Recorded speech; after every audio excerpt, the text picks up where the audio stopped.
Se pretende apoiar nosso canal e ajudar na geração contínua de conteúdo para você, é fácil. Basta visitar o link da lojinha na descrição sempre que precisar comprar algum produto. Com esse gesto simples, você estará oferecendo um apoio valioso.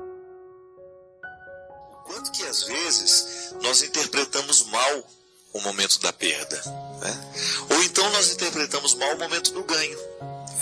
Nem sempre ganhar é ganhar, não é, Gabriel?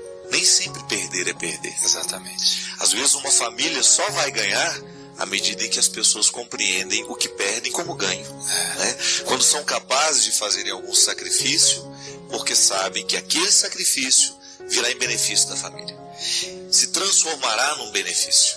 E às vezes, padre, aquilo que parece ser uma derrota é tão maravilhoso na vida de alguém.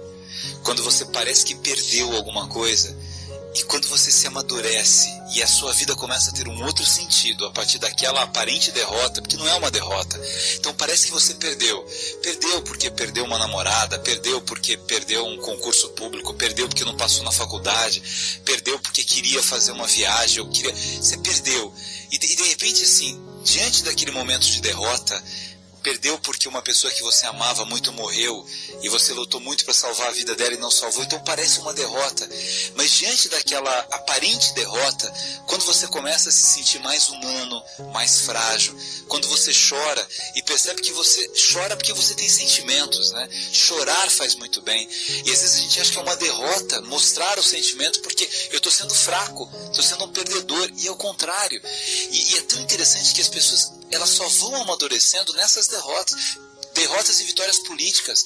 Às vezes você pega um candidato que ganha uma eleição porque faz uma campanha bonita, alguma coisa assim, mas uma coisa é uma campanha bonita, outra coisa é administrar uma cidade, um estado, e às vezes aquele que foi derrotado, a população começa a olhar para ele e fala assim: meu Deus, esse é um vitorioso, porque ele não utilizou nenhum subterfúgio para ganhar. A história do Mandela, né, um homem que fica preso 27 anos e sai da prisão para amar e não para odiar. Isso é vitória, né? Você imaginou ele ter todo aquele poder de fazer o que quisesse, né? O presidente da República. Ele poderia muito bem estabelecer um regime que fizesse justiça a todos os negros, né? Do ponto de vista dos brancos, do ponto de vista que é mais fácil analisar, né? Você ver o poder por essa ótica, né?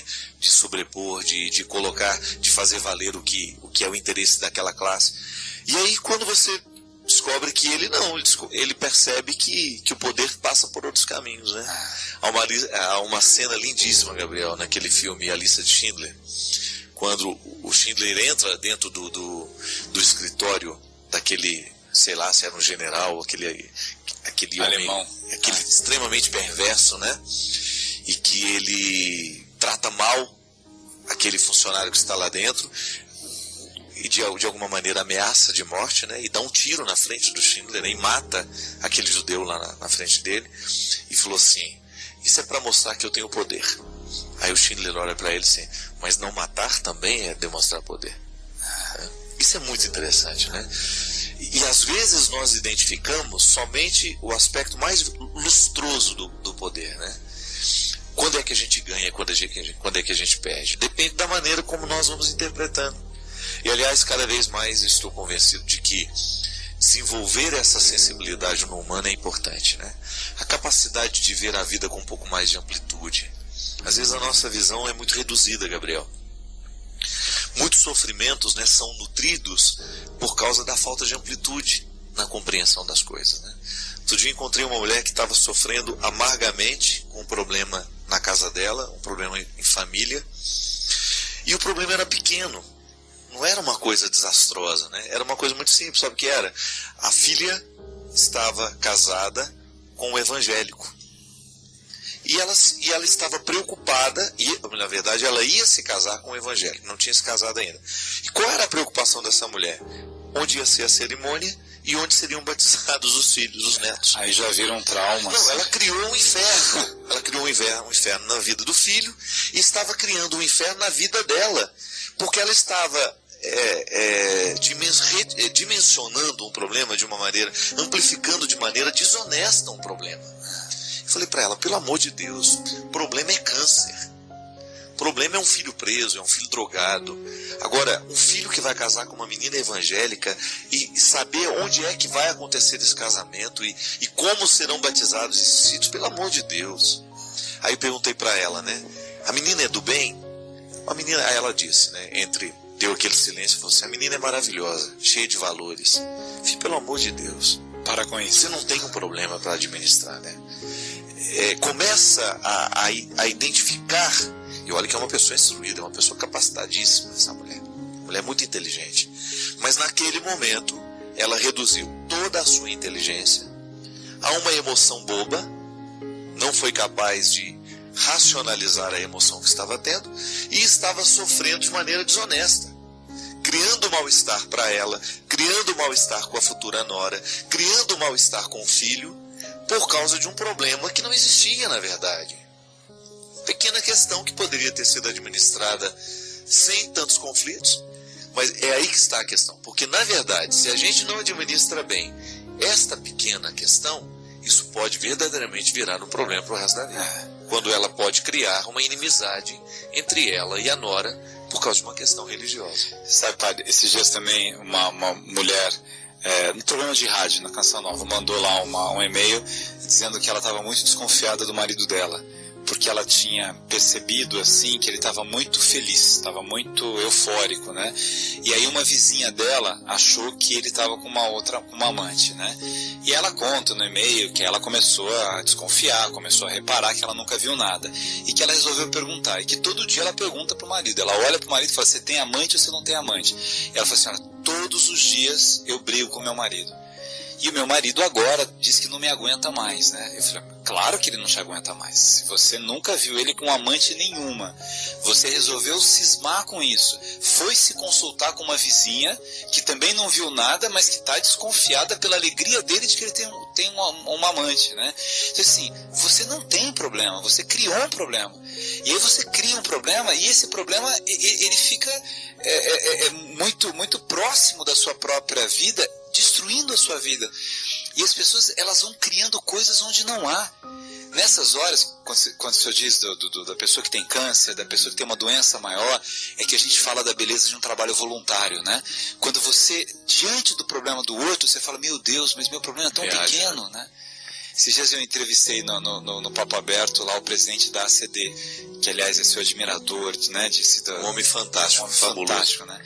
E aí a gente foi mostrando algumas cenas, aquela criancinha sem braços, sem pernas, mas numa alegria, jogando capoeira, nadando, a mãe numa felicidade, o outro menino com uma série de problemas, um riso deslumbrante.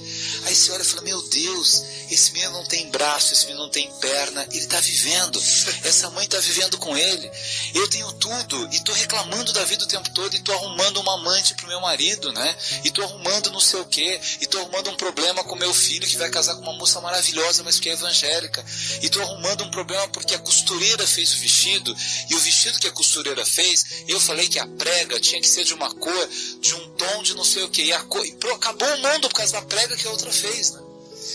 É aquela velha história, né? O menino é feliz porque ele não presta atenção no braço que não tem. Ele presta atenção no que ele tem e no que ele consegue fazer com o que tem, né? Às vezes, minha gente, o que acontece na nossa vida é isso. A gênese de muitas infelicidades está justamente no fato de nós prestarmos atenção naquilo que a gente não tem. Outro dia eu estava dizendo aqui, Gabriel, não sei, foi semana passada, retrasada, estava dizendo que o grande problema do ciumento é que ele não presta atenção no que tem. Ele está sempre de olho naquilo que é do outro. E porque não administra o que tem, ele acaba se transformando numa pessoa infeliz, ele gera problemas, ele gera problema para ele gera problema para quem está do lado. E é engraçado que essa mística, isso é uma mística, de você eleger o que é bom todos os dias. Isso é muito difícil nos nossos dias, porque parece que o nosso contexto é de muita possibilidade. Então a gente vive aquela ansiedade de querer ter tudo, né? E às vezes a gente não sabe fazer a triagem do que nesse contexto onde a gente pode tudo, o que verdadeiramente vale a pena querer, né? Quando a gente coloca a nossa intenção em alcançar muitas coisas, a gente acaba não alcançando nada. Porque posso até estar rodeado de um monte de conquistas, mas qual delas verdadeiramente me realizou? qual delas verdadeiramente me fez feliz, né? O que neste contexto de tantas possibilidades verdadeiramente pode me realizar? Porque eu acho que é aí que a gente vai descobrir verdadeiramente o que vale a pena na vida, né? Tem uma coisa que a gente falou no Cartas 1, que também fala de certa forma no Cartas 2, que você fala sempre, que é essa questão do ordinário e do extraordinário, né? O extraordinário, ele acontece extraordinariamente, de vez em quando. Então assim, olha, extraordinariamente a gente vai viajar e vai conhecer uma cidade com praia. Extraordinariamente você vai comprar uma coisa nova. Então você vai ter prazer naquele carro novo que você comprou, mas é extraordinário. Você não compra um carro todo dia, você não viaja em férias todos os dias, você não, enfim, faz uma festa todos os dias. Se a nossa felicidade estiver no extraordinário, a nossa vida é um problema. Ela tem que estar no ordinário. No dia a dia, é sentar para tomar um café da manhã, né? Fala, que delícia, olha que pão gostoso, né? Aí um dia você inova no pão e o pão vem, sei lá, quentinho, você passa uma manteiga, aí você sente aquele cheiro, é isso, né? Você primeiro sente o cheiro, depois você... uma coisa tão simples, pequena, mas... E eu desejo que a força do coração de Deus possa estar sempre presente com você, lhe concedendo o dom da fé, lhe concedendo o dom do discernimento e o equilíbrio, tão necessário para que a vida seja melhor e mais feliz. O Senhor esteja convosco, Ele está no meio de nós. Derrame sobre todos nós a bênção do Deus Todo-Poderoso, Pai, Filho e Espírito Santo. Você que já passou pela vida, que já viu muito mais do que eu, o que eu posso fazer para ser feliz? Uma pergunta muito sincera. Talvez as crianças nos façam de outro modo. Talvez elas ainda não saibam formular assim. Mãe, pai, o que eu preciso para ser feliz? Talvez ainda hoje, depois de crescidos, nós ainda não tenhamos coragem de perguntar com essa clareza toda. Perguntamos de outros modos, né? Às vezes perguntamos errando. Às vezes nós perguntamos como é que nós fazemos para ser felizes através dos nossos erros. É interessante a gente identificar que em muitas quedas, que em muitos vacilos humanos, ali está uma tentativa de ser feliz. Não é verdade? Você já experimentou isso? Você sabe muito bem do que estou falando. Já vivenciou a dor de não ter sido feliz naquele momento que você procurava ser. É assim mesmo. A vida é feita de fragilidades, nós somos feitos de fragilidades. Nem sempre nós escolhemos o jeito certo. O importante é a gente fazer a pergunta da criança continuar viva dentro de nós. Aliás, eu acho que é um grande desafio a gente manter viva a criança que pergunta dentro de nós. É interessante que quando uma criança está vivendo o processo de descoberta do mundo, ele experimenta a dimensão filosófica da vida, né? Você já viu que crianças gostam de perguntar, né? A fase dos porquês, né? Por que isso? Por que aquilo? E feliz da criança que convive com pessoas dispostas a responder essas perguntas.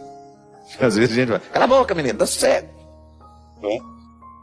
É a fase filosófica que nós podemos matar numa criança quando nós não estamos dispostos a acolher os seus questionamentos. Ainda hoje, conversando com um casal de amigos, eles falavam da diferença da filha mais velha para a filha mais nova.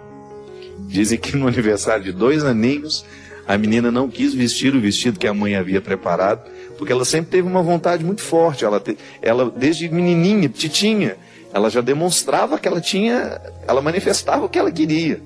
Eu não gosto desse vestido, pronto, e acabou. E aos 2 anos, você já imaginou isso? E aí disse que vestiu o vestido que ela não queria e não olhou para a cara da mãe durante toda a festa. Imagina uma criança com 2 anos. E aí eu estava dizendo para essa minha amiga que é mãe da criança, né? Eu falei, você pode ter um grande ser humano dentro de casa, né? Porque ela tem um temperamento forte. Essa menina sabe o que quer. Mas aqui, gente, é tão determinante quem vai conviver com essa criança para ajudar a fortalecer essa vontade do jeito certo, né? Sem que essa vontade se transforme em arrogância, em prepotência ou até mesmo em desobediência. É muito mais difícil conviver com um filho que tem uma inteligência aguçada, que tem uma força de vontade já muito presente na sua personalidade desde muito jovem, do que com um filho que é mais submisso. Então vai dar muito mais trabalho ser pai e mãe de uma criança que já demonstra essas aptidões filosóficas e essa força de vontade, né? Desde muito jovem. Porque a gente pode matar todo esse empreendedorismo que às vezes essa criança já tem dentro de si, que demonstra assim: eu não quero esse corte de cabelo, pai. Eu não quero esse corte de cabelo, mãe. Me respeitem. É difícil, né? É difícil para quem é pai, é difícil para quem é mãe. Porque a gente ainda carrega aquelas coisas que a gente aprendeu, de repente, com os nossos pais, com os nossos avós. Que o filho é um desdobramento seu, é uma extensão do seu corpo, que você tem o direito de controlar como você quer. Não.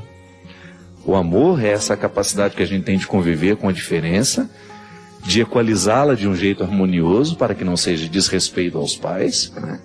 Mas ao mesmo tempo você alimentar essa criança que já tem uma força de demonstrar o que quer, o que pensa. É saudável. Por isso que nós vamos manter viva dentro de nós essa criança filosófica que questiona, que passa no pente fino do seu crivo tudo aquilo que vê, tudo aquilo que examina. Por que eu estou dizendo isso, minha gente? Porque nós estamos vivendo uma semana no Brasil atípica. Nós estamos vendo, a partir de uma insatisfação de uma cidade como São Paulo, insatisfeita com o reajuste de 20 centavos de uma passagem de ônibus, isso ganhar as proporções que está ganhando. Um movimento sério, claro, sempre tem o joio no meio do trigo, né? Aqueles vândalos que querem destruir, mas nós não podemos jogar um movimento no lixo. Nós precisamos identificar que ali o que prevalece é o desejo de manifestar que a criança está viva dentro de nós, que nós queremos questionar, que nós estamos cansados de viver dentro de um país onde a corrupção prevalece, onde nós somos sobrecarregados diariamente com taxas de impostos que nunca nos retornam. Porque não seria nenhum problema nós pagarmos os impostos que nós pagamos no Brasil, desde que nós tivéssemos o retorno deste imposto. Não. Pagamos, e o que recebemos daquilo que pagamos? Não temos estradas. Se queremos estradas boas, temos que pagar o pedágio. Se queremos saúde, temos que pagar um bom plano. Se queremos boa educação, temos que pagar uma faculdade para os nossos filhos, ou então, na faculdade que é pública, os nossos filhos não conseguem entrar. Porque não tivemos dinheiro para pagar o ensino fundamental e médio, particular, que pudesse qualificá-los melhor. É esse país. Esse país que faz lavagem de dinheiro diante dos nossos olhos o tempo todo, é esse país do mensalão, onde as pessoas ficam impunes, onde os crimes prescrevem. É contra tudo isso. Os 20 centavos foram apenas uma ponta que nos demonstrou que nós estamos incomodados com as decisões que são tomadas sem a nossa participação. E que bonito ver a criança filosófica que questiona, que quer um país melhor, que quer ser feliz, ganhando o corpo. Num país que tantas vezes fica adormecido e entretido com seus carnavais, com seus jogos de futebol, com suas culturas de massa. E muitas vezes, sem gerar uma consciência política responsável, que nos faça querer essa felicidade, não só nossa como do outro, porque isso foi bonito. Boa parte daqueles manifestantes estão falando em nome daqueles que andam de ônibus, nem tomam ônibus. Boa parte daqueles manifestantes está assumindo solidariamente o sofrimento daqueles que estão sofrendo com o aumento da passagem. Não ando de ônibus, mas vou lá manifestar o meu apoio àqueles que estão sendo mais uma vez sobrecarregados com aumentos. A criança filosófica que nos faz pensar e querer, desejar um país cada vez melhor. É a nossa vez, minha gente, de demonstrar aos governos, e não estamos falando de uma dimensão partidária, não. A mim não importa se o governo hoje é o PT, se é o PSDB, se é o PSB, se é o PMDB. O que nós queremos é um governo que cuide do povo. O que nós queremos é que o nosso dinheiro seja retornado em benefício do próprio povo. O que nós queremos é um país mais justo.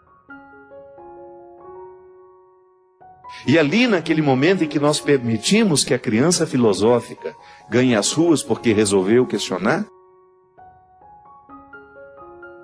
a gente possa descobrir uma pátria que saiba acolher a nossa manifestação. Porque nós queremos um mundo melhor. E isso é evangélico. A proposta de Jesus é um caminho natural para a felicidade. Não é autoajuda não, viu? Porque a proposta de Jesus não é mágica. É mudança de mentalidade, como dizia muito bem São Paulo. E Padre Zezinho nessa música, de maneira fantástica, nos coloca na perspectiva do cristianismo como um assumir a postura de Jesus. Pensar como Jesus pensou, amar como ele amou, viver como ele viveu, sentir como ele sentiu, ter a totalidade do nosso ser perpassada pelos sentimentos, pelos pensamentos, pela postura e pela vida de Jesus. Você já imaginou se todos os nossos governantes fossem verdadeiramente cristãos? Que não usassem a máscara do cristianismo apenas para a sua eleição? Você já imaginou se os nossos governos, ao invés de buscar medidas populistas, que só façam a manutenção de um poder eterno, estivesse realmente preocupada com a formação do ser humano, com a capacitação, com a vida, com a consciência deste povo? Não é verdade? Isso é religião. Essa é a dimensão responsável política que todo discurso religioso precisa perpassar. É a mudança de mentalidade. Eu não posso admitir que o meu cristianismo seja de fachada. Eu não tenho o direito de ir para as ruas protestar contra a impunidade, contra a corrupção, se eu promovo toda essa corrupção e essa impunidade em medidas menores na minha vida. É aqui que o cristianismo nos toca. É aqui que a criança filosófica precisa agir. Todos os dias à noite, essa criança filosófica precisa tomar conta de nós. Ela precisa prevalecer contra todas as hipocrisias que ao longo do dia, porventura, tomaram conta da nossa vida. E então nos perguntar a respeito deste cristianismo. Se o cristianismo que nós praticamos é um cristianismo cristão. Porque às vezes o cristianismo, esse nome, ele está distante da proposta de Jesus. Ele é fachada, ele é brilho só. Fogo de artifício, que não dura muito tempo. E aí a verdadeira manifestação é aquela que ocorre todos os dias, quando você volta a se comprometer com o Evangelho. Você olha para a vida que você viveu, você honestamente identifica onde foi que você se desvirtuou, onde foi que você não pensou como Jesus, onde foi que você não agiu como Jesus, onde foi que você não amou como Jesus amou. E aí você reassume o compromisso com ele. Isso é cristianismo fértil. É aquele que nos coloca todos os dias numa perspectiva de análise e de postura de atitude, de mudança de atitude. Hoje eu não vou dormir sem permitir que a minha criança filosófica cristã, porque eu sou batizado, me interrogue a respeito de mim mesmo. A respeito das minhas escolhas, a respeito do que resolvi fazer, a respeito de tudo aquilo que eu permiti que fosse a minha vida hoje. Porque eu quero ser feliz. Não é verdade? Você também quer ser feliz. E às vezes a gente não é feliz é porque a gente mata a criança que reflete em nós, que pergunta. Por que eu estou dando o exemplo da criança? Por causa da música. E por causa da indiscrição que toda criança tem. A criança é indiscreta, não é? Ela pergunta aquilo que muitas vezes o nosso juízo não permite perguntar. Ela é sincera. Por isso que Jesus falava que só pode entrar no reino dos céus quem for como as crianças. Ele não está falando da infantilidade.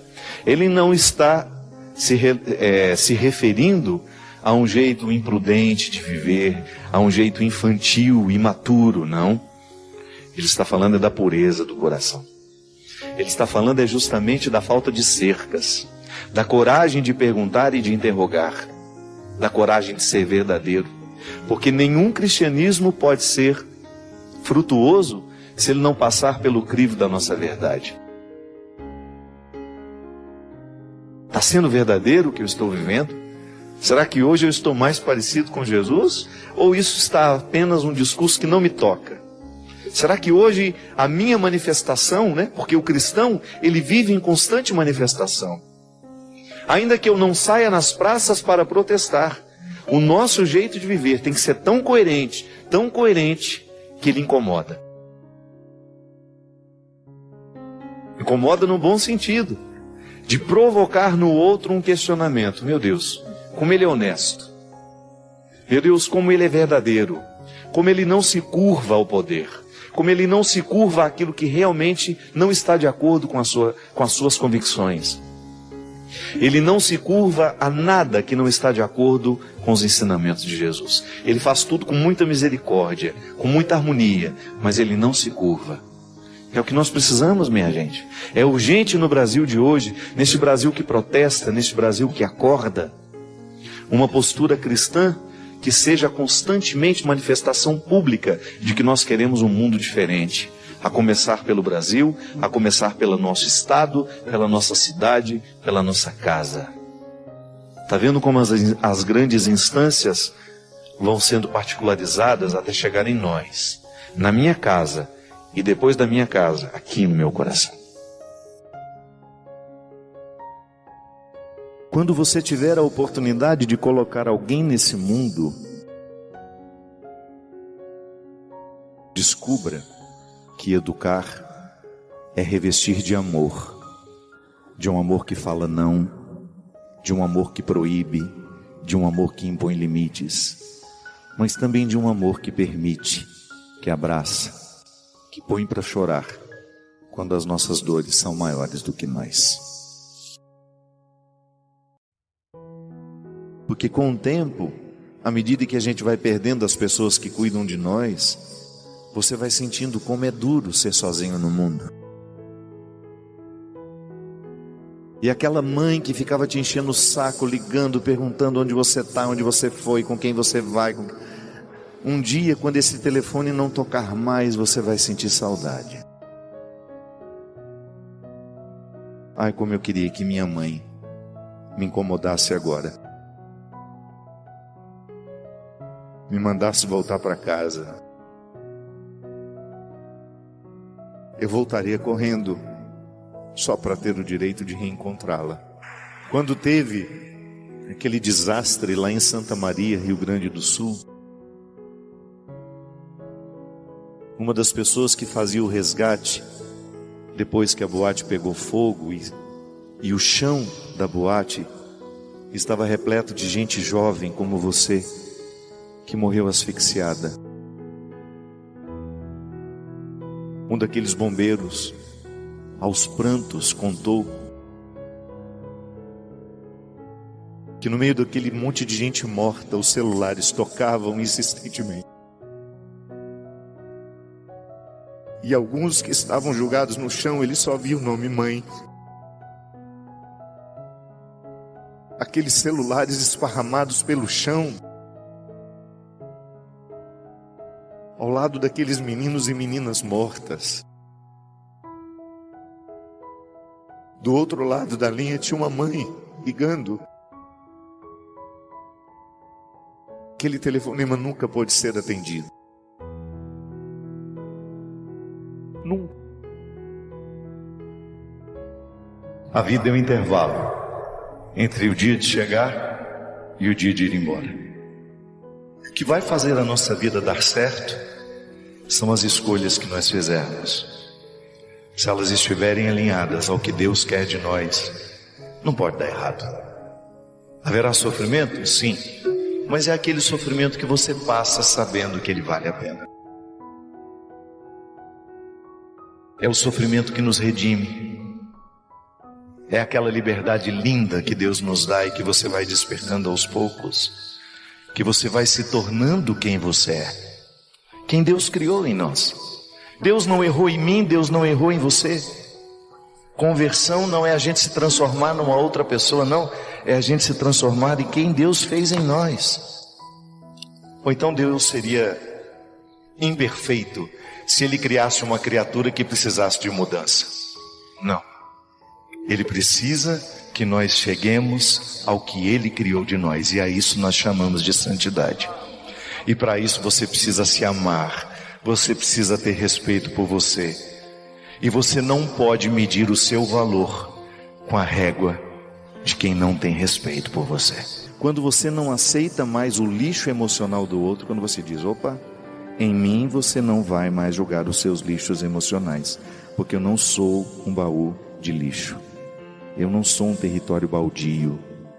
Eu sou um território ricamente comprado por Deus, selado como um valor absoluto que não pode ser negociado. A maneira mais eficaz que Deus tem de nos proteger é quando a gente se ama. Quando você tem respeito por você. E quando você confessa o seu pecado, e aquele breve momento que você esqueceu do seu valor, porque geralmente o pecado nos humilha e nos faz pensar que somos só aquilo. O grande problema do pecado é a gente olhar para ele e a gente se reduzir a ele. Não, você não é um pecado. Você é apenas uma pessoa que peca. E quando você pede perdão e o Padre absolve você, por trás daquela forma que a gente diz, que a gente absolve o seu pecado, nós também estamos sugerindo, como se nós pudéssemos dizer no seu ouvido: volte a se amar, volte a ter respeito por você, expulse da sua vida tudo aquilo que você sabe que é nocivo à sua vida de integridade, de dignidade e de santidade. Se tiver alguém na sua vida que estiver desfazendo do valor que você tem como pessoa, reconsidere este relacionamento. Reposicione os papéis. Porque a maior graça que nós podemos ter na vida, minha gente, é quando nós descobrimos o valor que a gente tem e a gente segue vida fora, reivindicando o direito de sermos respeitados no valor que temos. Para você recordar-se do valor que você tem, do quão você é preciosa, precioso aos olhos dele. Evangelizar, minha gente, evangelizar é restituir a autoestima. É você tocar o coração do outro para que ele se perdoe. E se perdoando, sinta-se perdoado por Deus. Quantas pessoas na minha vida como padre eu absolvi os pecados dela, mas não adiantou nada. Porque ela não se perdoa. A gente só sente o perdão de Deus na nossa vida quando a gente aprende a lidar com as nossas fraquezas e administrá-las com respeito, com amor. Você só vai ter este entendimento no dia em que você aprender a lidar com você. E aí você não vai se negociar aquilo que você tem de mais sagrado, que é seu coração, sua consciência, seu corpo. Se tiver que entrar na sua vida, que seja pela porta da frente, retirando as sandálias dos pés, porque o território é santo. E eu não estou inventando isso não, foi Jesus que nos revelou isso. Diga ao outro: Deus ama você, independente do que você tenha feito na sua vida, e Ele é capaz de trocar reinos.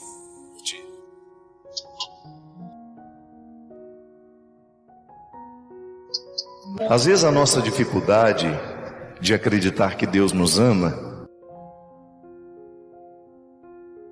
está no fato de nós não nos amarmos o suficiente.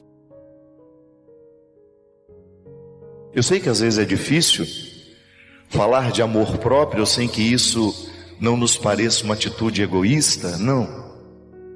Amor próprio enquanto essência que nos ensina tudo sobre o amor. É a primeira instância do amor que você pode experimentar. É o amor que você tem por você. Aliás, é a partir dele que você ama alguém. É a partir dele que você se sente amado por alguém. Porque não adianta você tentar amar uma pessoa que não se ama. É difícil. Todo tanto de amor que você oferecer não será o suficiente, porque quando ela não acredita nela, quando ela não tem amor por ela, dificilmente ela vai acreditar que alguém possa ter visto algum encanto nela. Se eu não descobrir o amor que eu preciso ter por mim, eu jamais vou acreditar que você possa ter visto algum valor em mim. Porque para eu acreditar no valor que você viu em mim, eu preciso ter visto também. Era justamente o que Jesus fazia com as pessoas. Ele fez isso com Madalena, ele fez isso com Zaqueu, ele fez isso com Bartimeu. Ele fez com que aquela pessoa voltasse a ter um olhar misericordioso e amoroso por ela mesma. E aí depois ficou mais simples receber o amor do outro. Às vezes, nós escutamos muito sobre o amor de Deus por nós, mas ele não entra dentro do nosso entendimento, porque geralmente ele esbarra numa pessoa que ainda não tem amor nem respeito por si. Por isso que o primeiro movimento da conversão é a gente voltar a se amar. E aí, quando a gente chega a essa resposta, Deus me enxerga, mas é por dentro. Eu nunca vou ter a sensação de ser enxergado por Deus se eu não aprender a me enxergar. Por isso, minha gente, nunca negligencie a sua experiência de autoconhecimento. É a única forma que você tem de conhecer a Deus, é conhecendo quem você é. Soa muito estranho a gente não conhecer a pessoa que Deus criou em nós. Quanto mais você se conhecer, ainda que você precise de terapia para isso, os terapeutas estão aí para nos ajudar a viver esse entendimento. Quanto mais delicado e assertivo for o olhar que você tiver sobre você, maior será a sua capacidade de perceber Deus na sua vida. E escreva uma coisa: sabe quando é que você vai se sentir amado por Deus? No dia que você aprender a se amar. Por isso que o primeiro passo da conversão chama-se reconciliação. Primeiro passo da conversão, você se reconcilia. Significa que você vai ter que ter um entendimento com você. Se perdoar pelo passado que você amargurou, aquilo que não foi bonito, os fracassos, você se reconcilia com tudo isso e começa a se interpretar de forma mais positiva. Aí você descobre o valor que você tem. Você fica mais amável, mais fácil de lidar. Sim. Aliás, o diabo faz uma festa na vida de quem não se ama. Na vida de quem não se ama, o diabo enfia facilmente a prostituição. Na vida de quem não se ama, o diabo enfia facilmente os seus vícios. Por quê? Porque quem não se ama não tem respeito por si. Não pensa no prejuízo que é viciar-se em alguma coisa. Quem não se ama tende a ter relacionamentos tóxicos, e o diabo é especialista em colocar na nossa vida relacionamentos tóxicos, porque ele sabe que quando mina a sua capacidade de se amar por meio de um relacionamento tóxico, ele mina a sua capacidade de dizer não a ele. Achei interessante, uma pessoa no ano passado, ela estava planejando se matar, e por algum motivo, durante aquele plano, de criar uma situação em que ela iria retirar a própria vida, ela ligou a televisão e, procurando os canais, encontrou a Canção Nova. E estava passando naquele momento o programa de direção espiritual. E ela disse que as palavras daquele momento tocaram profundamente o coração dela. E desde aquele momento, ela reencontrou um significado para a vida. A gente fica muito feliz, A gente não tem ideia do alcance que uma palavra bendita pode ter na vida de uma pessoa, minha gente. É por isso que eu nunca negligencio a oportunidade de fazer o bem através da palavra. A gente sabe que nós podemos fazer o bem através dos gestos, Você pode fazer uma caridade, você pode pegar, dar a outro uma ajuda financeira. É sempre muito interessante a gente fazer uma caridade material. Mas às vezes você pode chegar à conclusão, mas eu estou tão apertado na vida, eu tive tão pouca oportunidade, sou tão pobre, o que eu posso fazer pelo outro? Pode ser que você materialmente possa fazer muito pouco. Se bem que eu acho que quanto mais pobre a pessoa, mais solidária ela é, É interessante isso. Eu nasci dentro de um contexto de muita simplicidade, muita pobreza mesmo, e às vezes eu fico me recordando da solidariedade que existia entre a vizinhança ali. Um matava um porco, aquele leitãozinho que você tinha engordado com tanto sacrifício, você pegava um pedaço de carne e levava para o vizinho, não era assim? Cresceu assim, Cristo? Não. Nesse contexto assim de vizinhança que partilha, era impressionante. Todo mundo muito pobre. Matava uma galinha, mandava o pescoço para o vizinho, não mandava. Mandava moela, brincadeira. Essa solidariedade existe mesmo entre as pessoas simples. E que continue sempre assim. Acho que a simplicidade não pode ser um impedimento para a gente partilhar. Eu moro num contexto de convivo com pessoas muito simples o tempo todo e vejo tanto que elas são solidárias também. É muito bonito você perceber que, mesmo privada de riqueza material, as pessoas estão dispostas a ajudarem quem precisa. Mas há uma situação que não passa pelo material, que é a oportunidade que a gente tem de oferecer ao outro uma palavra bendita. Oportunidade que a gente tem de fazer o outro ser mais feliz com a palavra que a gente diz a ele. E aí, minha gente, essa pobreza é outra, não é a pobreza material. Às vezes você encontra gente muito rica, que tem condições de fazer todas as caridades no mundo, mas não sabe dizer alguma coisa que possa fazer bem ao outro, porque não acostumou a fazer isso. Acostumou só a tirar o dinheiro do bolso. Mas o contrário também é verdadeiro. Às vezes você encontra aquela pessoa simples, que é muito caridosa, mas que também é incapaz de dizer uma palavra bendita ao outro quando ele precisa. Então a gente precisa se enriquecer assim. A gente precisa oferecer ao outro, diariamente, dentro da nossa casa, a começar dentro da nossa casa, uma palavra que possa fazer bem. Uma palavra que possa trazer vida. No Êxodo a gente tem uma passagem em que Deus diz: diante de ti eu coloco a vida e a morte, mas terás que escolher.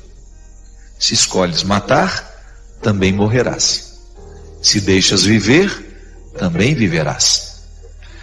E aí é que está.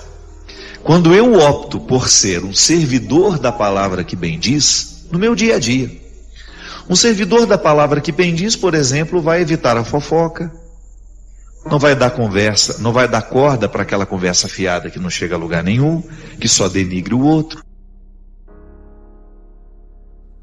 O parceiro da palavra bendita vai pensar duas vezes antes de escrever, porque não é só falar não.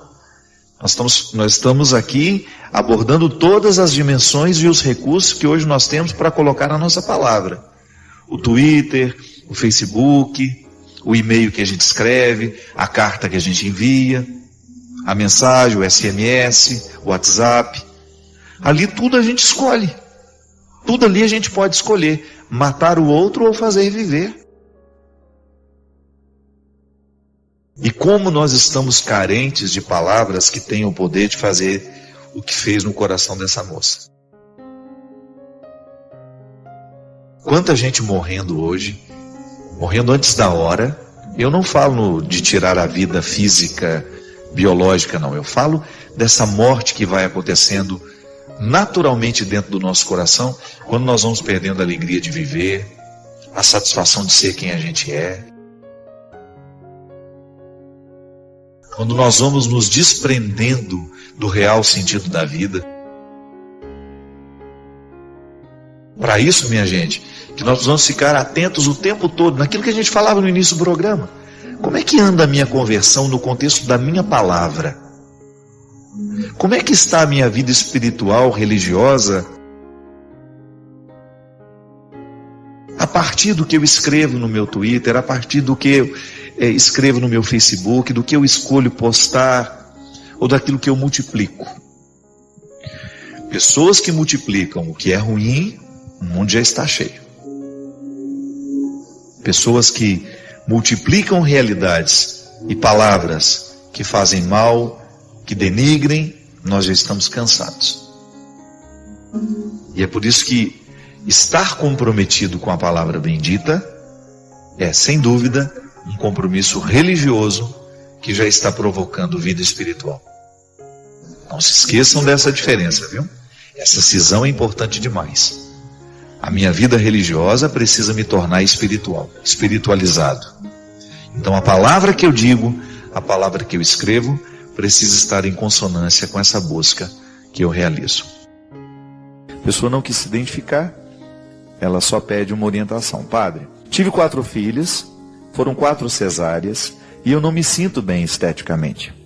Fiquei com a barriga muito grande, cicatriz e fora os seios que não gosto por serem muito pequenos. Tenho muita vontade de fazer plástica, colocar silicone, mas tenho medo do que pode acontecer. Será que Deus aprovaria isso, padre? Eu tenho certeza que me sentiria melhor comigo mesma e na relação com meu esposo. Temos 37 anos e acabo ficando mais velha que ele. Tudo isso atrapalha um pouco a nossa relação. Eu preciso estar bem comigo para estar bem com ele e com as minhas filhas. Minha filha, essa é uma questão que você está vivendo e que muitas outras pessoas também passam pelo mesmo conflito, né? Algumas não chegam nem buscar uma orientação e já fazem a cirurgia plástica, se sentem livres para isso. Agora você tem um residual aí, né, que talvez tenha vindo dos pais, da orientação religiosa que você teve, que lhe faz querer perguntar a um padre a respeito, né? A igreja não se opõe à ciência de maneira alguma, né? E a igreja, não sei nem se ela já se pronunciou, né, oficialmente a respeito dessas questões. O que a igreja nos faz é sempre nos orientar para que a gente não caia nas facilidades que a vida vai oferecendo, que muitas vezes retiram de nós a oportunidade, por exemplo, da disciplina. Eu particularmente acho um absurdo, por exemplo, que algumas pessoas façam uma lipoaspiração quase que de 2 em 2 anos, porque não conseguem viver uma disciplina quando depois que tem o resultado da lipo, né? Quantas vezes eu encontro a pessoa falando isso? Ah, quando eu precisar faço de novo. Não tem que ser assim, né?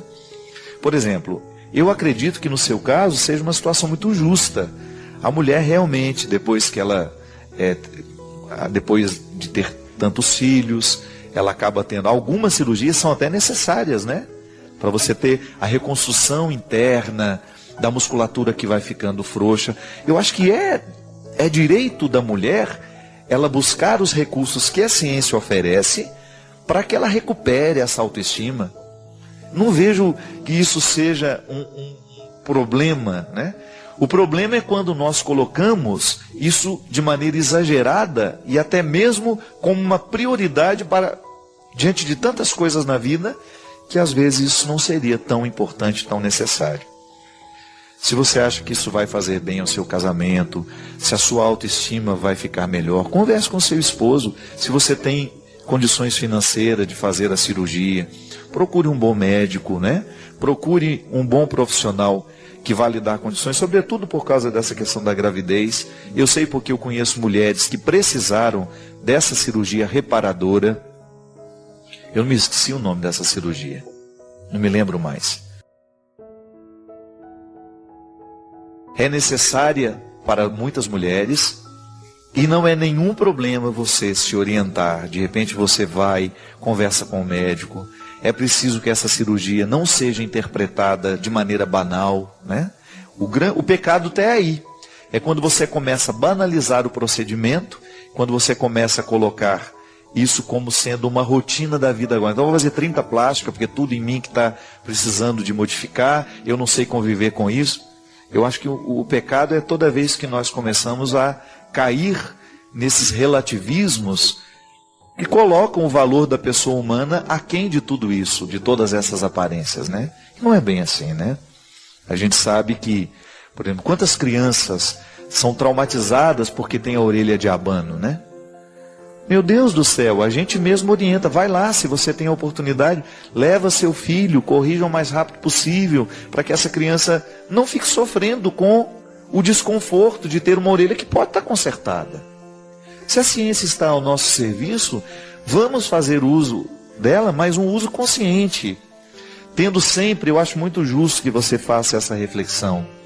Que você coloque, por exemplo, que a cirurgia vai fazer bem à sua autoestima, que vai melhorar a sua relação com seu marido, a sua relação com seus filhos, que vai te deixar mais feliz.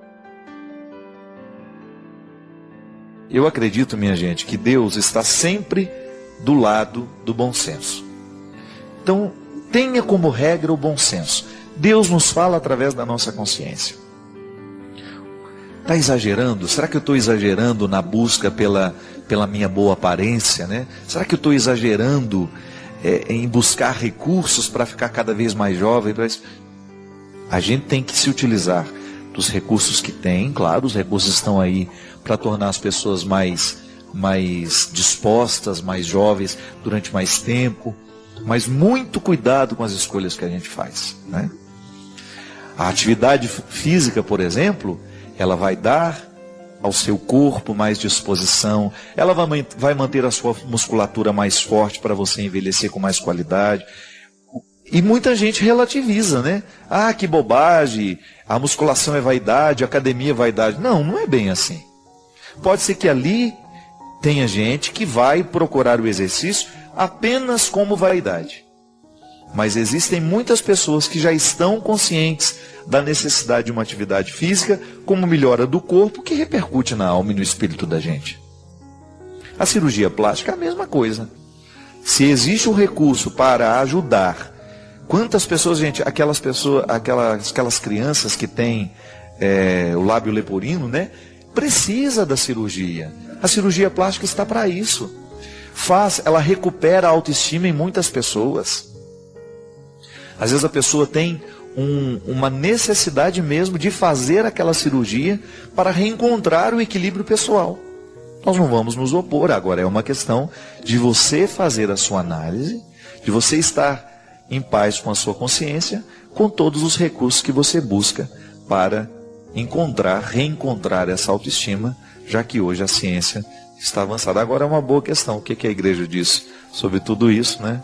A gente precisa, vou procurar saber um pouco mais. Agora, posso lhe garantir que tudo isso que passa pelo bom senso, que não é exagero e que realmente vai ser buscado, o recurso vai ser buscado por um bem maior, um bem-estar do ser humano, né? Eu acredito que nós estejamos fazendo o que é correto. Buscar, a partir do bom senso, o que realmente vai nos...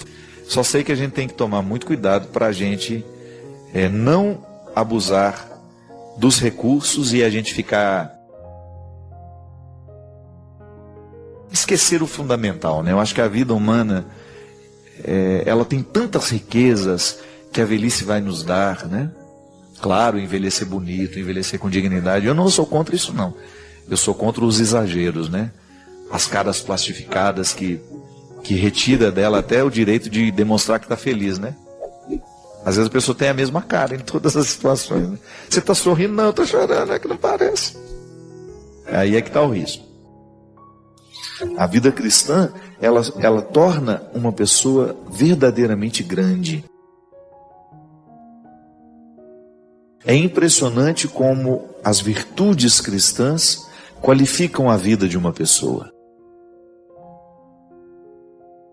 Você experimenta aquilo que há de mais sagrado em você. O mergulho em si mesmo, a oportunidade de descobrir as riquezas que Deus deixou em você, e você fazer essas riquezas crescerem.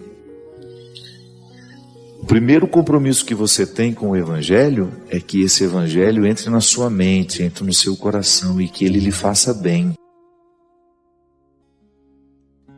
Para que você seja um irmão melhor, para que você seja um esposo melhor, uma esposa melhor, um amigo melhor, um namorado, uma namorada melhor, seja qual for o papel. Uma mãe, um pai. Nós queremos o Evangelho, nós queremos ser cristãos, é porque nós acreditamos nos benefícios do ser cristão. Por isso que a gente estava dizendo que quando na nossa vida, nas nossas comunidades, a gente não percebe no outro essa vivência cristã, quando eu não sou também capaz de oferecer ao outro este Cristo que me habita, eu perco a oportunidade de tornar o cristianismo vivo. Eu perco a oportunidade de viver os benefícios do cristianismo, porque é tão mais fácil ser irmão do outro quando o Cristo é o nosso compromisso. Se o outro está levando a sério o seu batismo, a sua vida cristã, é muito mais fácil ser irmão dele, porque ele é naturalmente mais compreensível, ele é naturalmente mais justo, ele é naturalmente mais amoroso, mais solidário. E se eu também estou vivendo a mesma condição, é muito mais fácil estabelecer essa relação humana e passar por cima daquilo que é precário em nós. Isso é fundamental, minha gente. Volto a dizer, o que eu causo quando eu chego? Eu levo as pessoas para Deus. Eu convenço as pessoas no meu ambiente de trabalho que a bondade é o melhor caminho, mas como é que eu convenço? Falando? Não, é sendo bom. É não permitindo o engano, é não permitindo que alguém seja enganado, é nunca fazendo parceria com a maldade, é não puxando o tapete do outro. É não inventando histórias, é não mentindo, é não caluniando, é não fofocando. É sendo um construtor dessa harmonia, sendo um promotor da paz. É assim que eu vou convencer o outro. Essa oportunidade, sabe, de olhar para o passado e de não permitir que os erros sejam atualizados em nós, é uma oportunidade muito feliz. Eu não quero atualizar na minha vida os erros que fizeram com que Jesus se posicionasse contrário e que depois até resultasse numa sentença de condenação para ele. Senão a morte de Jesus foi em vão, o sacrifício de Jesus foi em vão. É claro que quando eu falo aqui, eu não estou condicionando, né? Em vão no sentido de eu, neste momento da minha vida, não honrar os motivos pelos quais o meu mestre foi sacrificado. A Eucaristia me configura ao Cristo, isto é, me dá a oportunidade de ter em mim, fisicamente, porque a Eucaristia você come, entra na sua corrente sanguínea. São significados belíssimos. A presença real de Jesus, tanto na palavra quanto no pão e no vinho, transformados em corpo e sangue de Cristo, nos dão a oportunidade de ter Deus dentro de nós. O mistério da encarnação continua em nós. Então eu saio da igreja, participei ali da missa, eu saio da igreja e levo o Cristo comigo. Isso é muito sério, né, minha gente? O Cristo vive em mim, Ele anda nos meus passos, Ele fala com a minha boca, Ele sorri com o meu sorriso, Ele olha com o meu olho. Então eu tenho a oportunidade de encarnar Deus na história. Eu levo este Deus por onde eu vou. É bonito porque quando eu me confesso, eu, no gesto de contar ao Padre, receber a absolvição dos meus pecados, é como se eu estivesse nascendo de novo. Como se eu estivesse ali, novamente recebendo o dom de viver, de reconstruir, de ir adiante. O sacramento, ele me absolve do passado, embora ele não me livre das consequências, né? Eu preciso continuar enfrentando as consequências dos meus erros. Mas eu tenho uma feliz oportunidade de nascer de novo. Seremos melhores por ser cristãos. Seremos bem melhores, porque o Evangelho nos dá muitas munições que passam pela nossa cabeça e pelo nosso coração, que são convicções que nos livram do egoísmo, da mesquinharia, da pornografia, da infidelidade. Eu, como um cristão, se eu vivo verdadeiramente, honestamente, os meus compromissos como cristão, eu sou uma pessoa mais fácil de lidar. É assim que eu vou evangelizar, dando testemunhos com a minha vida. Que isso é tão fundamental nos dias de hoje, a gente ter a oportunidade de transformar um ambiente que a gente entra, de ser um elo de transformação naquele ambiente. Por quê? Por causa das convicções religiosas que nós temos.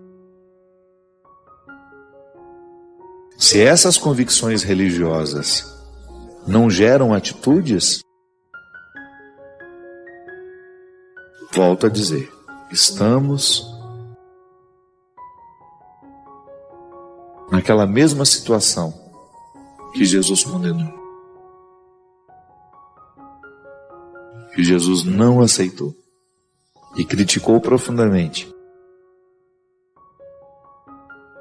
Eu não vou querer prejudicar o outro com a minha palavra, com a minha atitude.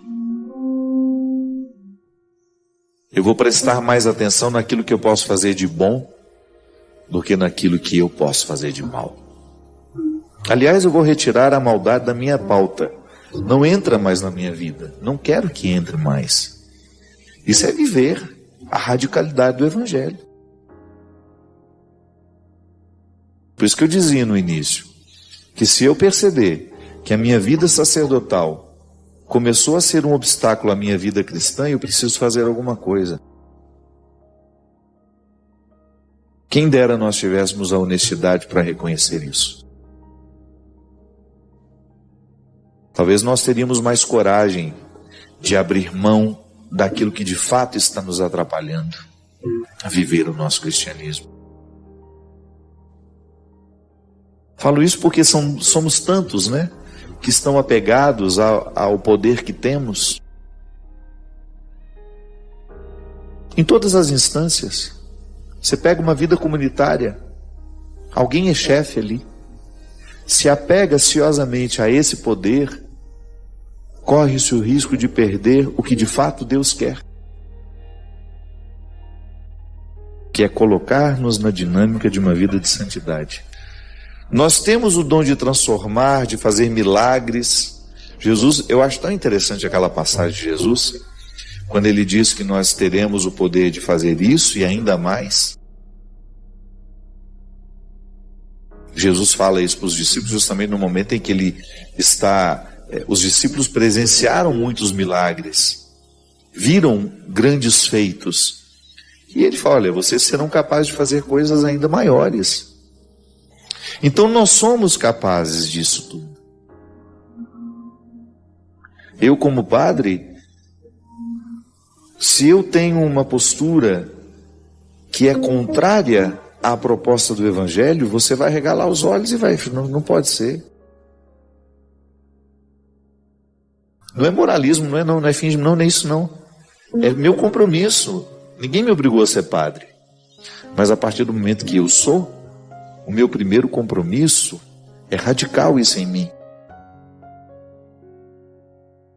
Não é ficar preso às regras, não. Porque senão daqui a pouco nós estamos voltando ao que Jesus condenou.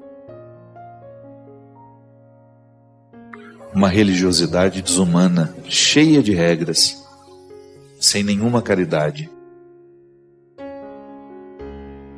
sem nenhum senso de justiça. Nós vamos ressuscitar as práticas que fizeram Jesus morrer. Porque Jesus morreu também por questões religiosas. Ele criticou o sistema religioso do seu tempo, altamente legalista,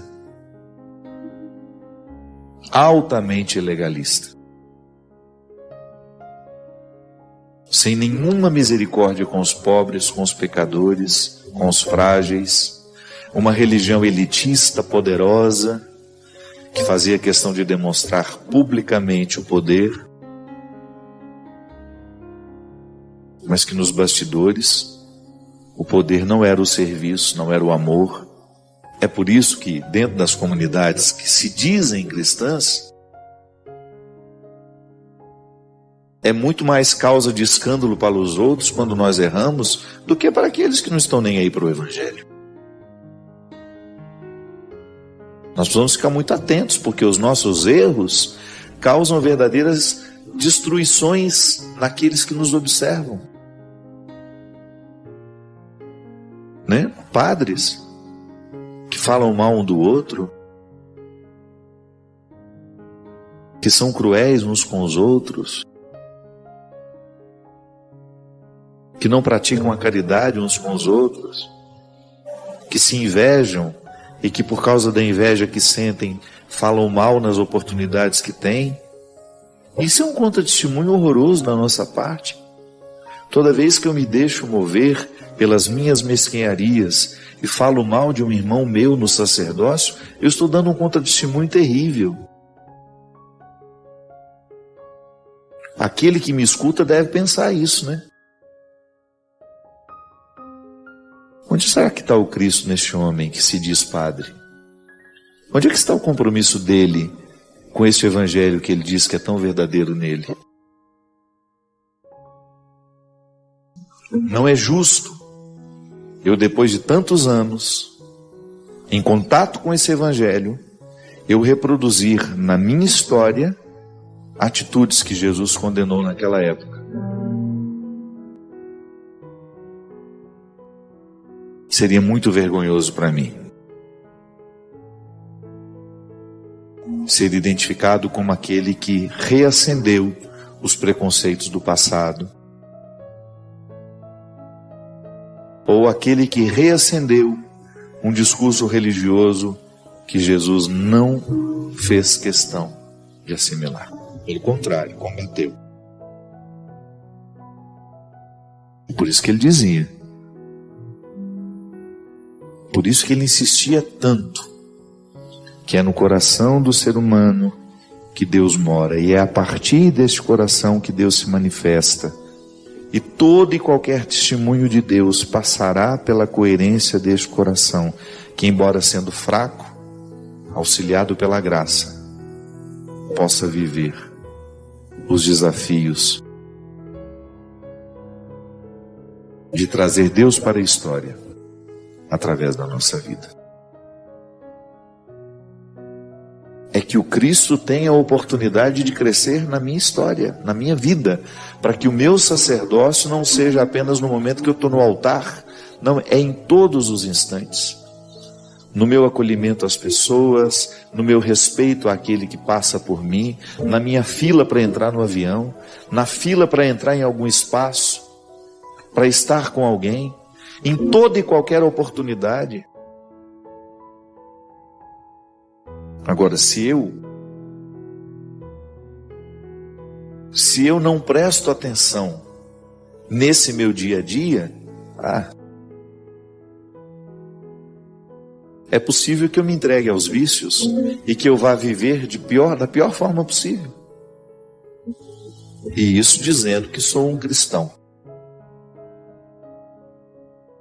Então nós corremos o risco de voltar ao legalismo do Antigo Testamento, de perder a oportunidade de viver essa revolução humana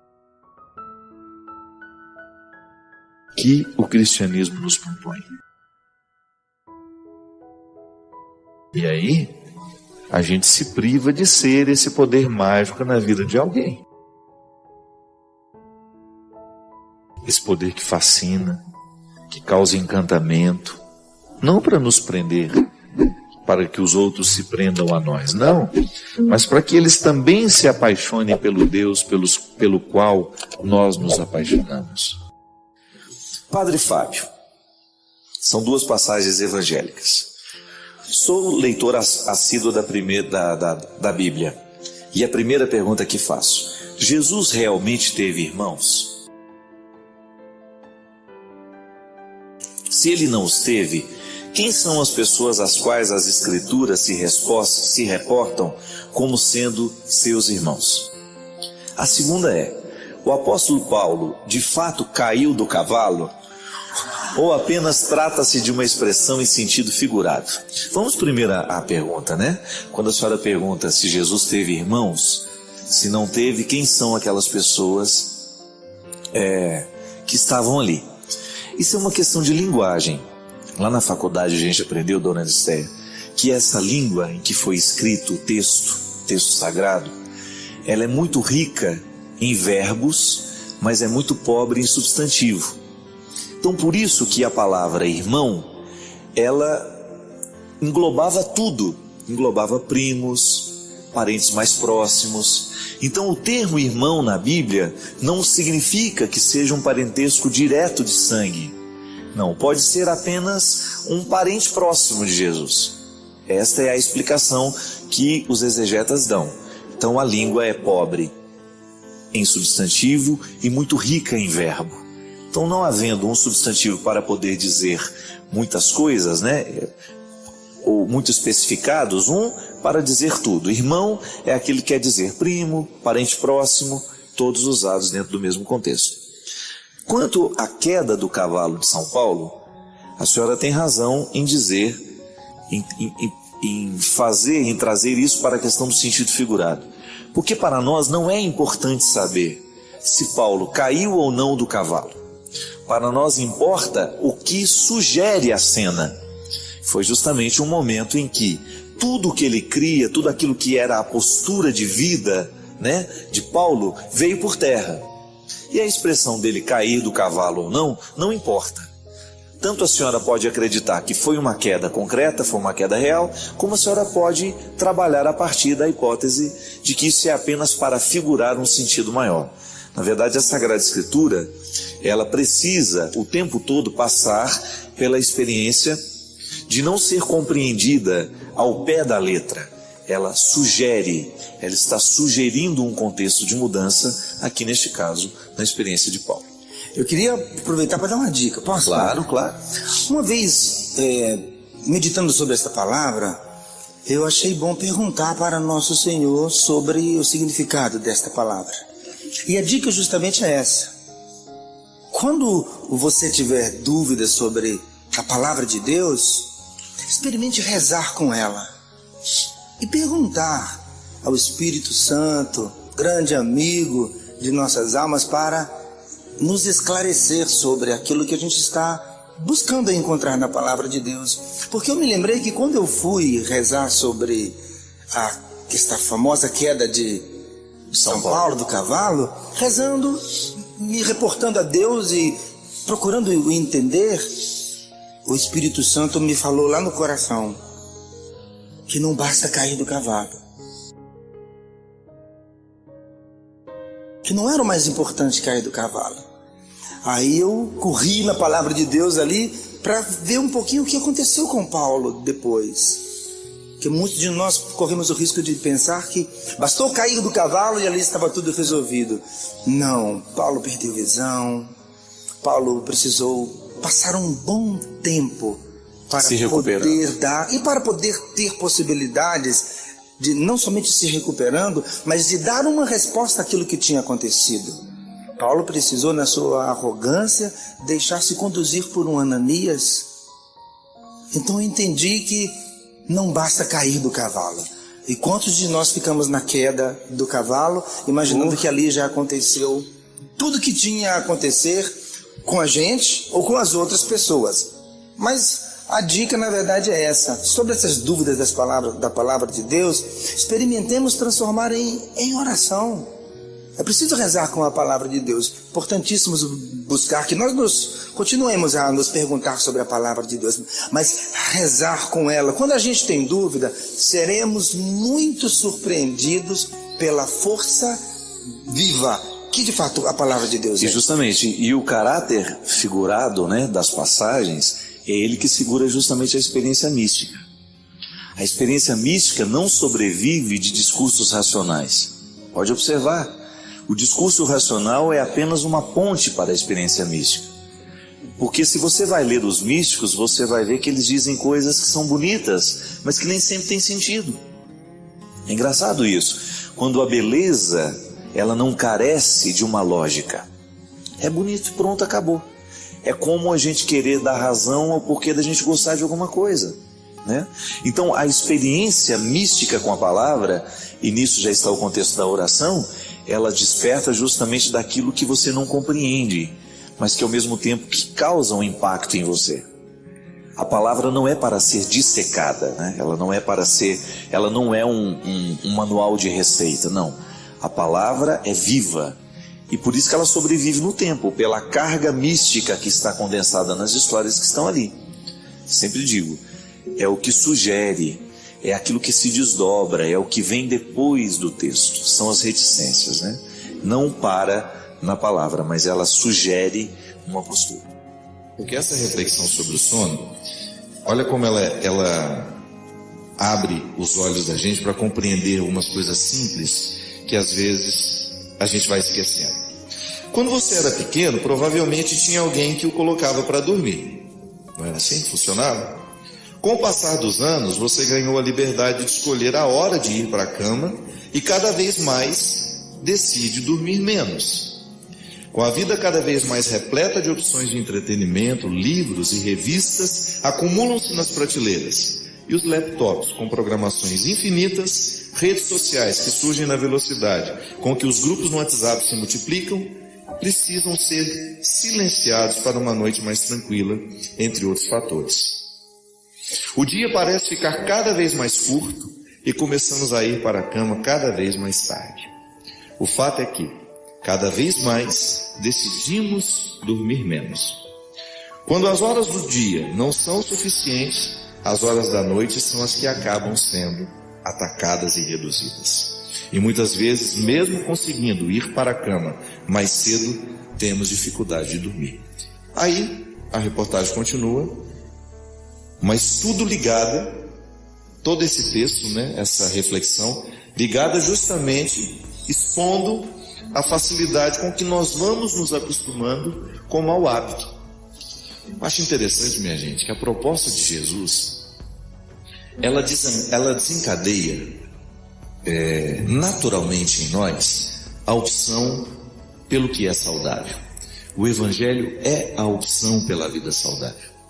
Nós já tivemos aqui alguns momentos do nosso programa de direção espiritual a companhia da nossa querida doutora Gisela Savioli, que vinha nos falar justamente de como é religioso alimentar-se bem, de como é fundamental para a saúde espiritual os cuidados com a saúde do corpo. E eu particularmente penso que isso é tudo muito integrado. Eu não tenho como pensar um hábito saudável do ponto de vista espiritual religioso se eu não exercito no meu dia a dia os hábitos do corpo. Eu acho interessante que no início do cristianismo, ali nos primeiros séculos, nós temos um movimento daqueles cristãos que iam para o deserto.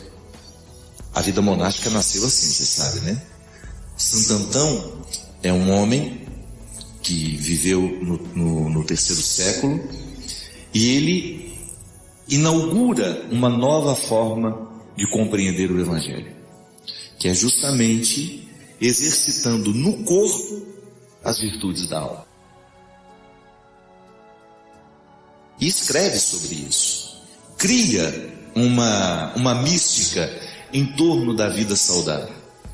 Isto é, corrigir no corpo, a partir do corpo, aquilo que nós ainda não temos saudável na nossa mente. Que a vida espiritual é justamente isso, A administração da vida mental. Porque a vida espiritual ela é processada nos pensamentos que a gente alimenta. É por isso que a gente precisa compreender. Eu, por exemplo, às vezes durmo mal porque eu levo um cesto de pensamentos ruins para a cama. Onde é que a minha vida cristã vai atuar? Nessa purificação. De julgar fora, de purificar os pensamentos que estão sendo cruéis comigo.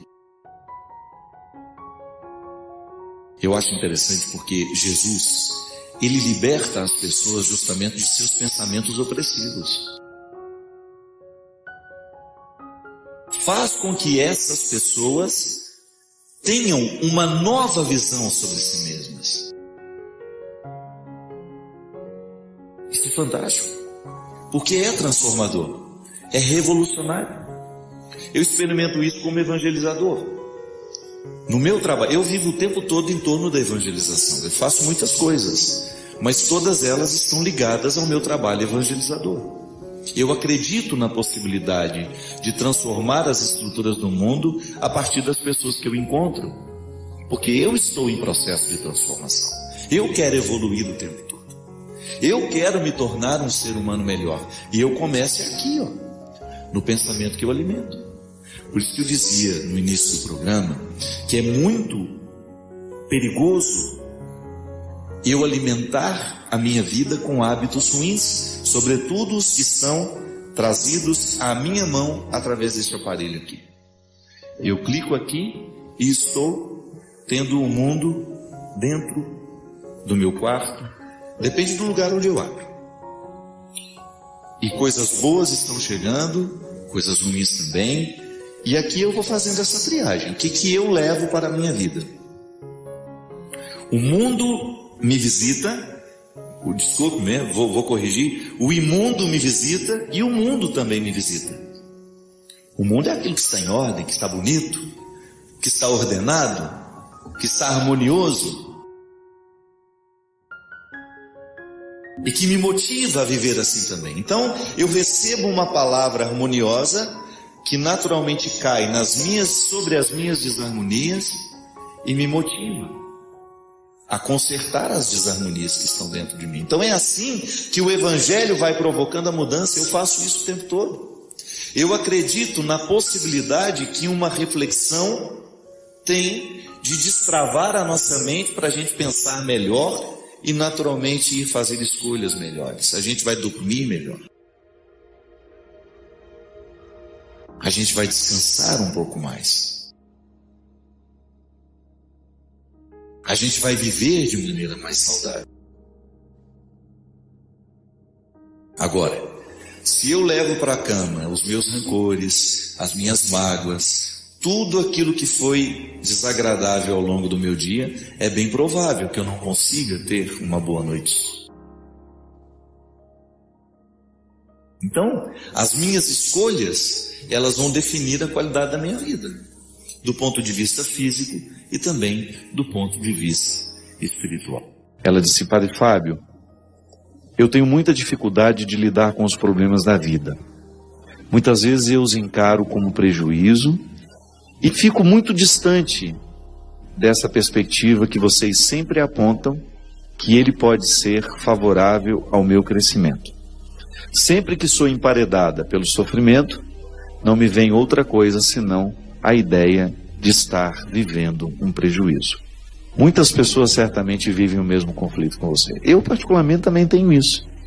Em muitos momentos da minha vida eu olho para aquilo que eu estou precisando enfrentar e não consigo ver uma perspectiva positiva daquilo que me, como você bem diz, do emparedamento que às vezes o sofrimento faz com a gente. Nem sempre a gente tem a sabedoria de perceber que aquele momento é favorável. Às vezes é só o tempo que vai nos revelando isso. Agora, a gente precisa ter naquela hora uma serenidade, uma postura, pelo menos, que possa favorecer o florescimento deste aprendizado. Na nossa vida, nós precisamos o tempo todo articular realidades que nós entendemos e outras que não. E o sofrimento será sempre um mistério para nós. De vez em quando a vida nos coloca numa situação e a gente não tem para onde ir e nós precisamos resolver aquele conflito ali, a gente precisa continuar em pé. Não dá para desistir, né? E às vezes, esse posicionamento diante daquilo que nos ocorre, ele é difícil mesmo. Eu compreendo o que você está dizendo, porque experimento isso na minha vida. Diariamente preciso buscar sabedoria para eu dar conta de administrar as dificuldades que me acontecem. E agora, José, já ouviu esse poema? É um momento justamente em que esse personagem, criado por Drummond de Andrade, que na verdade é um pouco de cada um de nós, é colocado diante de uma situação que ele precisa administrar. Está aqui no livro. Ó. Existem algumas formas de sofrimento que parecem nos colocar diante de um beco sem saída. Essa dificuldade que às vezes a gente tem de perceber o que aquele sofrimento pode fazer comigo. Para onde eu posso ir depois dessa dor? Não há para onde fugir.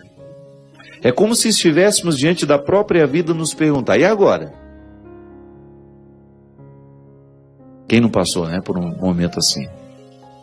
Que você só tem essa pergunta: e agora? O que eu faço com tudo isso? De vez em quando o sofrimento faz isso com a gente.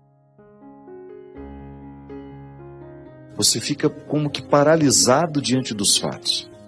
Digamos que você está passando pela perda de alguém. Aquela morte, num primeiro momento, nos paralisa. E a vida faz essa pergunta: e agora? Como é que você vai continuar sem ele? Como é que você vai administrar a vida sem Ele? Pois é, aqui no poema e na nossa vida, o agora já está aqui. E é preciso reagir. Não há para onde fugir.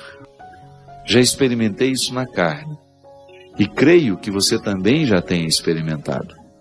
Por vezes a dor nos coloca em caminhos estreitos. Ela nos tira as ilusões, porque é crua como a carne que nos prende aos ossos. Por isso pode nos fazer crescer quando administrado do jeito certo. Nas histórias das mães que perderam filhos, diante de agora semelhantes, as reações podem ser muito diferentes. Minha mãe também sofreu o golpe. Viveu o inferno de ter que sepultar uma filha, alterando assim a ordem natural da vida, cuja regra deveria ser os pais jamais sepultarem os filhos. E diante de um fato tão cruel, a pergunta da vida foi feita à minha mãe. A pergunta da vida foi feita a muitas mulheres e a muitas pessoas que perderam seus entes queridos. Que às vezes é assim, minha gente. Na hora do sofrimento nós queremos fugir dele. Mas se a gente observa o movimento com sabedoria, não há outro lugar senão estar nele mesmo. É a melhor maneira de curá-lo. É a melhor maneira que você tem de enfrentar o sofrimento, é percebendo-o em toda a sua totalidade. Talvez seja por isso que você não esteja conseguindo compreendê-lo como uma oportunidade de crescimento e você só o interpreta como um prejuízo, porque você não entrou no coração dele. Você só esbarrou nas aparências do sofrimento. E quando a gente fica só nas aparências do sofrimento, ele soará sempre como um prejuízo para nós. Só quem entra no coração dele é que vai descobrir a lição que ele pode nos dar. Volto a dizer, somos superficiais demais. Somos superficiais nas nossas alegrias, somos superficiais nos nossos sofrimentos. As estradas que eram tantas foram reduzidas. Isso acontece no sofrimento. Parece que você não vê outras estradas, só vê aquela. O sofrimento retira tudo aquilo que parecia ser amplo antes dele chegar. É preciso escolher o que faremos. Não temos mais tudo o que tínhamos. A vida estabeleceu um novo quadro. E agora? Diante do sofrimento não temos o direito de dormir. É preciso velar, buscar o caminho fácil das fugas. E sim o mais exigente, o mais tenebroso, o mais cruel, o que nos leva a nós mesmos. Recordo-me que depois de ter recebido a notícia da minha irmã, a minha mãe não quis tomar nenhum medicamento que a deixasse mais calma. Ela me dizia, olhando nos meus olhos, a gente tem que viver tudo, não tem, meu filho? Não podemos fugir de nada, não é mesmo? Deus está comigo, Ele vai me dar força. E assim aconteceu. Em nenhum momento ouvi uma blasfêmia saindo da boca daquela mulher. O choro silencioso, fundo, em nenhum momento cedeu lugar aos gritos de desespero. É justamente essa dureza que precisa cair por terra. Sofrimento é uma experiência de humanização. Ao perder todo o contexto de suas possibilidades, não lhe resta muita coisa a não ser o destino de sua humanidade. A dureza o priva até mesmo da solução mais fácil, a mais covarde. Minha mãe, naquele momento, ela estava imersa na realidade dela. E desde criança ela aprendera a sofrer com as perdas. Ela nunca enxergou o marido Carmo como um prejuízo. A minha mãe sempre teve facilidade de abrir a caixa do sofrimento, sabe? Como se fosse um presente, e descobrir o que estava dentro dela. Porque desde menina, a vida perguntava para ela, e agora, Ana? Da mesma forma como a vida pergunta a você também. Eu sei que você também já passou por situações de ser como José do poema do Drummond de Andrade. E agora? O que você faz com tudo que você tem diante de você? O que você faz com a mãe morta, com o pai morto, com o irmão morto, com o amigo que traiu, com o casamento que acabou, com o desemprego que chegou? O que você faz com a tristeza que lhe ocorre? A vida lhe pergunta, e agora? Como é que você vai encaminhar a sua vida depois dos acontecimentos trágicos?